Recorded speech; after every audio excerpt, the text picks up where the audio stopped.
যুক্তরাষ্ট্রের সঙ্গে পরমাণু আলোচনায় অংশ নিতে নতুন শর্ত দিয়েছে ইরান। দেশটি জানিয়েছে, পারমাণবিক কর্মসূচি নিয়ে পুনরায় আলোচনার আগে যুক্তরাষ্ট্রকে সামরিক হামলা থেকে বিরত থাকার নিশ্চয়তা দিতে হবে।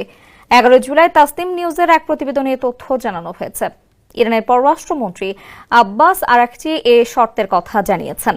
ফরাসি দৈনিক লে মদ এ দেওয়া এক সাক্ষাৎকারে আরাকচি জানান, ইরানের শান্তিপূর্ণ পারমাণবিক কর্মসূচির বিরুদ্ধে যুক্তরাষ্ট্রের সামরিক পদক্ষেপ আলোচনার পথ রুদ্ধ করছে। যুক্তরাষ্ট্রকে অবশ্যই দায়িত্ব স্বীকার করতে হবে এবং তাদের আচরণে পরিবর্তন আনতে হবে। তিনি জানান, কূটনৈতিক যোগাযোগ সব সময়ই চলমান ছিল এবং এখন কিছু বন্ধু রাষ্ট্র বা মধ্যস্থতাকারীদের মাধ্যমে একটি হটলাইন স্থাপনের কাজ চলছে, কিন্তু কূটনীতি একমুখী হতে পারে না। আরাকচি বলেন, আমাদের পারমাণবিক স্থাপনাগুলোর উপর মার্কিন হামলা ক্ষয়ক্ষতি ডেকে এনেছে।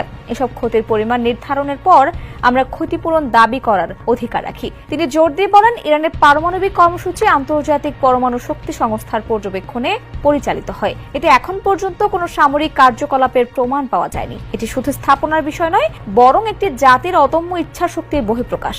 তিনি পশ্চিমা দেশের সমালোচনা করে বলেন, IAEA এর অধীনে পরিচালিত স্থাপনার উপর হামলা এবং পশ্চিমা দেশগুলোর নিরাপত্তা আন্তর্জাতিক আইনের উপর সরাসরি আঘাত।